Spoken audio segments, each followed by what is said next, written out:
Hello, YouTube. Uh, been watching some stuff on Angela Merkel coming over and meeting Trump at the White House.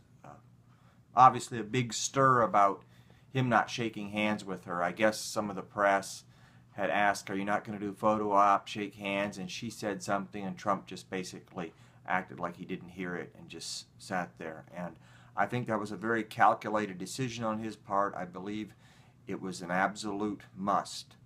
I watched her, and she was very much looking to him for approval. She realizes that Trump is a very powerful figure, and that it's going to be important for her to get along with him, even though I'm not sure that she's going to do that. We have to remember, she's from East Germany, back when East German was still under the communist rule. So she was very much influenced by Marxism, communism, very much. And I believe that at her core beliefs are still a communist socialist view. And I also believe that she was taught that the Germans were scumbags and that they killed Jews and were from World War II and that they have to pay for the rest of their lives. So I believe she has some false beliefs, but I also know that she knows what she's doing. And she knows she's destroying her country, and she's doing it intentionally. She wants power over Europe. She wants to rule Europe, but not like Hitler. So instead, she's gung-ho into the EU. The Germans have the power over the EU. They have the money. They have had.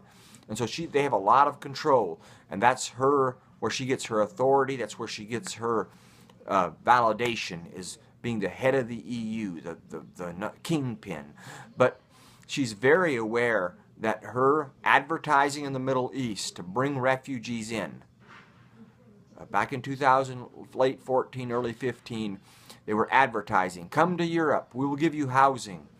And they took in refugees, over 1 million of them. I mean, just flooded them. We have to remember, Germany isn't the size of the U.S. Much smaller country. They flooded it with refugees. Now they're broke. They spend millions and millions and millions of dollars on all these programs to help them. Almost none of them get jobs. They can't speak the language. They're not congruent with the culture. They have these massive riots and the New Year's Eve clone sex assaults and all this stuff. She knows this is very damaging. This is harming Germany.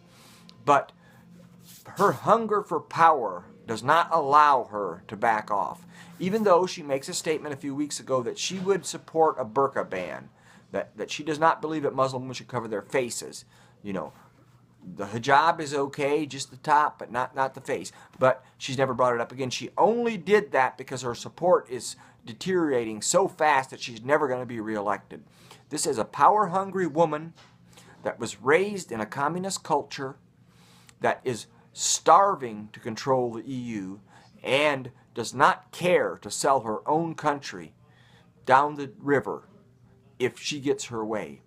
She does not care what happens to the German people. She's wealthy. Germany cannot stand these assaults.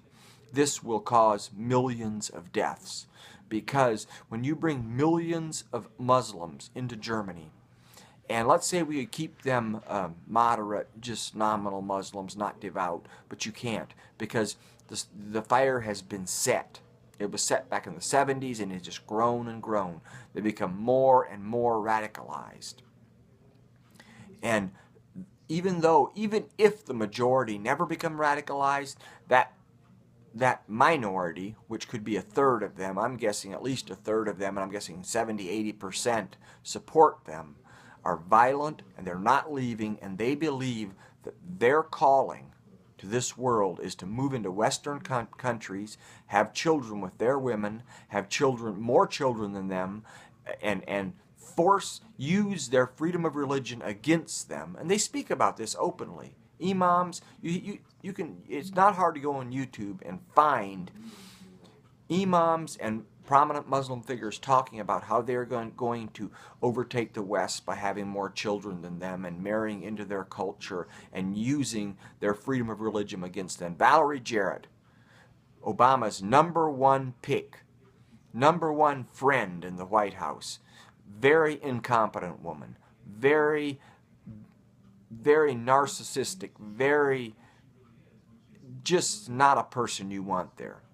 She wrote about this, and I read a little bit about it back in college. She wrote about how the United States' biggest weakness was its freedom of religion and how we can use that against them. And that's what they do, bring radical Islam in and use the freedom of religion and the threat of bigotry and hatred and racism to silence the critics. Even though that these same people supporting Islam hate Christianity and all other religions, but somehow they feel that they have been buffaloed into believing that they must support Islam because it's a freedom of religion issue. And it's so dangerous. You know, she is as bad as Stalin and Hitler. It's a little different, but she's going to end up killing millions of people over this, and she knows what she's doing intentionally. Now, Stalin starved many people, killed many people intentionally, but he didn't bring other. That was going to long-term destroy their country, because he could have killed half the population and it can regroup and come back as long as Russians are still in the country. They can rebuild. But when you bring a foreign people in, and so overpopulated with foreign people, and so bankrupt the country that people are so poor they can't fight back, how are you going to recover from that? You first have to drive out the invaders. It is impossible for Western culture to coexist with radical Islam, or even moderate Islam. It's impossible. The two don't mix. And we know that because of the Crusades.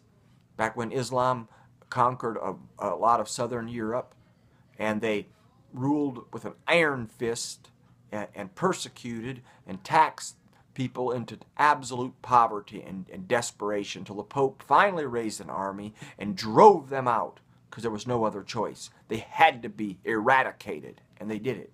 And now that is used against Christianity, saying, look what Christians did, when all they did was save their countries from utter destruction. They did what had to be done, and it took them hundreds of years to do it. So Angela Merkel is very aware. She's in power. She hears this stuff. She sees it. She knows they're going broke. She knows that what Europe did, Nigel Farage did by withdrawing from the European Union, is going to help them, and she's angry that they are out of it, and now she's losing control. She wants utter power. The woman has a serious problem, and if Trump would have shook hands with her, he would have endorsed that. It would be no different than him making friends with the North Korean leader.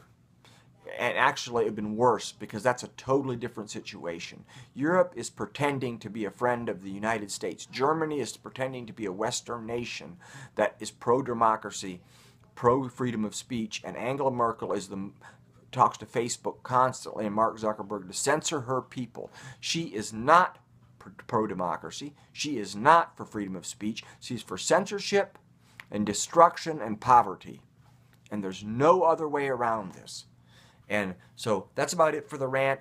Anyone has any arguments to this and wants to talk about it, please comment below. Please share my video. Let's get it out there. Let's keep educating people. And good luck.